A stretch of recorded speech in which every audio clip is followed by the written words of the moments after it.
The man, the myth, the legend, Adam Schefter. How are you, Schefty? Hello there, Rich. How you doing? I'm great. What do you tell Broncos fans nervous about Von Miller right now? What do you tell them?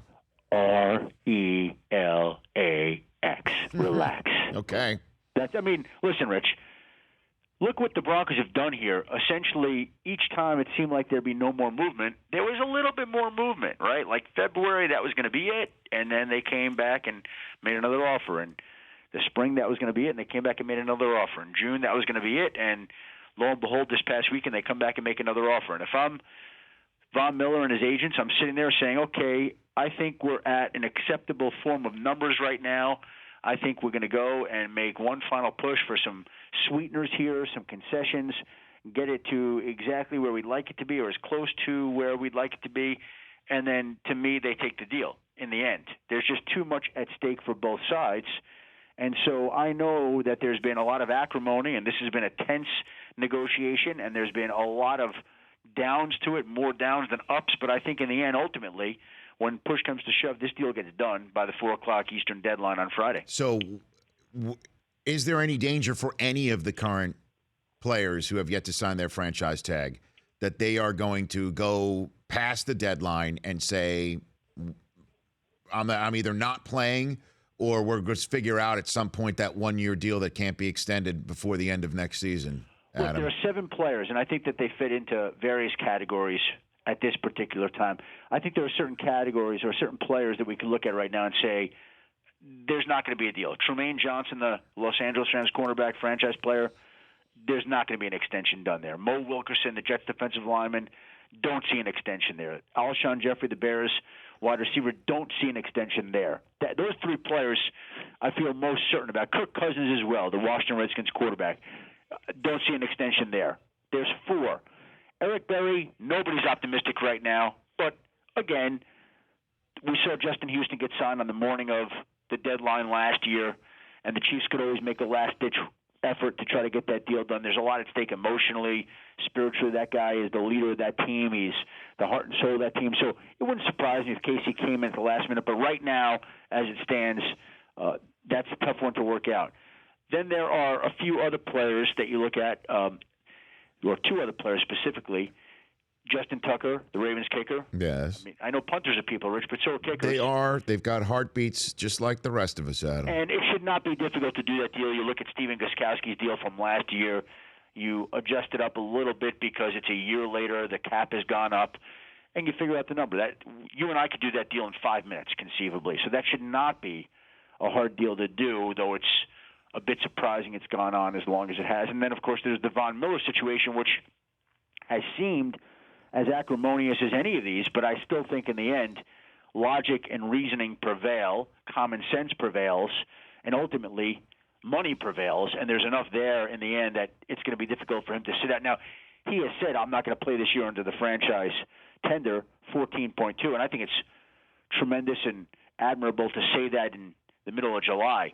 It's another thing to say that when the weekly paychecks of $140,000+ are going out of your bank account, you're not taking them up on that at that point in time. And again, for him to bypass the $14.2 million, that means essentially, we've heard the number $61 million guaranteed, that he had to get $75 million next year from somebody to make it worth sitting out this year. It doesn't seem feasible or logical.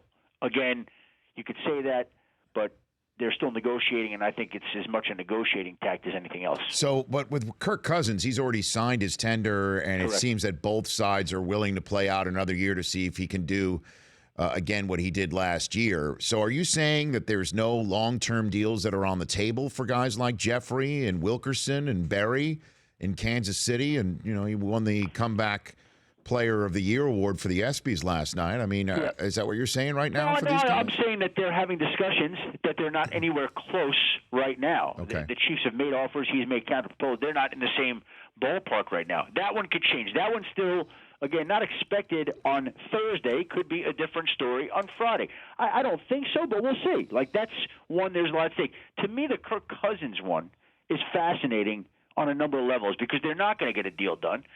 The 2 sides are way far apart, and Kirk Cousins is in a situation where he's in a real position of power here. because he's tagged this year at $19.8 million. And should he go out this year and do just what he did last year, and I think personally he has a chance to be better because this is the first off season where we can say this is his team, his offense, his starting job. He's never been able to say that. There's always been the specter and shadow of RG3 looming in the distance. This is the first time it's really his team and job. So I think there's a little bit of a different mindset. Plus, there's the idea that you have $19.8 million in your pocket, which is the franchise number. And I think that in and of itself provides some mental security. So if he goes out and plays just the way he did last year, and the Redskins want to tag him again, the tag next year is north of $24 million. Now we're talking basically $44 million over 2 years. And should he play well again that year, and they want to tag him again, we're up to $78 million over 3 years. So he is in a great position of power, assuming he maintains or improves upon his level of performance from last year, which I personally think he will. And if he does, it's a tough one because the Redskins don't want to reward him for his play for just 1 year. They want to see him do it again. But the price of waiting for him to do it again could really cost them in the long run. Adam Schefter from ESPN joining me here on the Rich Eisen Show. What's Brady and his camp going through right now? Well, they have 90 days to make a decision here about whether or not they want to take this case to the U.S. Supreme Court. And I know most people assume that he just will, and maybe he will. I'm just not convinced. At some point, you know that this is a Hail Mary. You know you're probably not going to win. There could be a stay granted, and all of a sudden the Supreme Court could wind up shooting it down, and we're getting into so many legal hypotheticals that it's almost silly to even do it. But maybe instead of just sitting out now, maybe that comes and haunts him in November or December, and all of a sudden they say in Week 12, as the Patriots are trying to put away home field advantage, okay, that stay is lifted, and we're ruling against you, and the case is over. I just think at this point in time, it's possible that he just takes his medicine, says, I'm sitting at the first floor, and let's get on with this. He will never admit that he did anything wrong.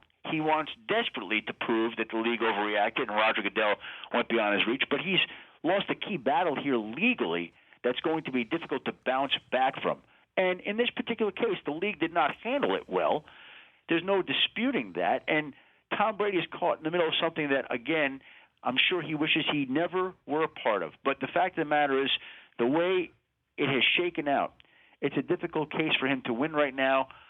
He'll think about it. They don't have to rush. Nothing in this entire case, Rich, as you know, has moved quickly. So if he's got 90 more days to make a decision about whether or not he wants to take it to the Supreme Court, my guess is he's probably going to take the bulk of that time before they make that decision. Well, I mean, but we're less than 90 days to the kickoff of the season, and I don't see Brady hiring a guy in Ted Olson who has experience litigating in front of the Supreme Court, only to take it this far and then not take it a step further. That one would just be an absolute head scratcher to me. And you and I both know that the only thing that this has been about Brady for the last year is because he is so famous that it puts more and more eyeballs on the discussion about what this is really all about, and that's the collective bargaining agreement powers that the commissioner has, that the Players Association is livid that he has. And that's where when is this going to all come out in the wash? The next CBA? Is that when this thing is really going to come to a head? Are you hearing? And you could say that, and I know that issue, the commissioner's powers, was a real issue the last time, and the NFLPA wanted to fight the NFL on that. I remember distinctly having a conversation with somebody at some point in time saying, well, that is something that we will never give in on from the league standpoint. And so everybody's talking about the players want more benefits, and we want more players taken care of, and we want higher minimums, and we want the veterans taken care of, and higher caps and bigger percentages of the revenues. Where's the commissioner's powers really fall into line with some of these other things that the players really want? And so when you're sitting down to do one of these CBAs, you have to pick and choose what's most important. And I'm sure it's very important to the NFLPA that Roger Goodell be neutered, essentially. But again, I think if you ask the players, would they rather have higher minimums, better benefits, or Roger Goodell with reduced power? What's more important to a player, an individual player? Well, and I remember this like yesterday, Adam, because I was sitting there on the set of NFL Total Access waiting for this thing to end, because the last thing I wanted to do was be the host of a daily football show during the first ever nuclear winter in the history of the game, with a lockout going into the season like that. Yep. And all that said, I remember that the league kind of made it one of the last issues, right? That they kept on putting it off, or just saying, that's not on the table, that's not on the table, that's not on the table, but let's hammer out the finances. And then it came down to, well, do you want to get paid or not over this? And I do remember, if I'm not mistaken, correct me if I'm wrong, the Pittsburgh Steelers wanted to still make it about this, the players on the Pittsburgh Steelers. Yeah, if I'm not mistaken. That's correct. The Steelers players did not vote for that part of the CBA. Right. Didn't want that to be a part of the deal. But, again, I just come back to that one conversation I had with one person on the NFL side saying, well, that's a non-starter for us. We are not touching the commissioner's powers. And the league felt as strongly about that issue as the players did about improving player safety and getting more time off.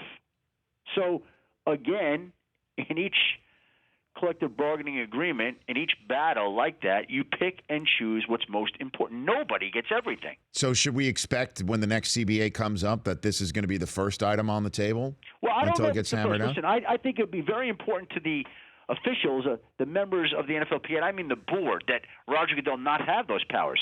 But again, I come to you with this, and I say, if you're a player, what's more important to you? And ultimately, those executives represent the players, right? Like, they represent what their interests are. And to me, if I'm a player in the NFL, I care about Roger Goodell's power, believe me, and I want to curb it if I can. But do I want to curb it at the expense of taking money at my pocket? And that's what every player and every executive has to wrestle with. And I think it'll be very important to some people, not as important to others. And it's up to them to come forward and figure that out. Look, the NFL is going to want to have more international games, maybe a 17th game. More. I mean, they're going to want enough things, and the NFLPA will be able to extract some concessions. But again, what's important to you? But we're getting ahead of ourselves, Rich. No, I know that, Adam. But that's what I want to talk about here for the listeners and viewers of this show, is because this is the issue. It's not about Brady anymore. That's what this is about right now, and the Players Association is trying to litigate it first to either A, set the table for what we're talking about, or B, remove this whole issue because it's been litigated, And, that's the reason why I wanted to talk about it now. Before I let you go, what do you make of Ricky Williams' comments that 60 to 70% of the players in the NFL are smoking pot? What'd you make about that, Adam? I haven't even seen those comments, Rich, but that would not surprise me. I don't think that's a big surprise. Look, first of all, it's been legalized in some states. There are other states like yours that certainly seem like they're on the path to legalizing it. I think there are any number of players who come out of college having experienced that. It's become an increasing part of our culture. To think that there aren't a number of players out there smoking pot would be naive. I don't have any idea to know what the percentage is. Right. But there are enough who are out there doing it, and certainly have figured out ways to get around it, and they know the rhythms of the NFL drug testing system. I think the testing starts April 1st and goes through, I think, like August 31st, September 1st.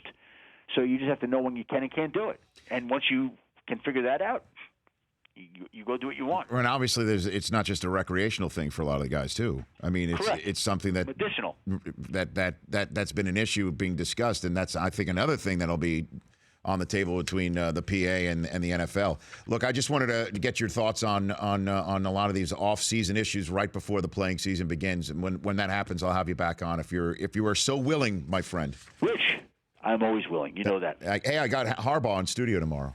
Oh, really? That'll be fun. What's he doing out there?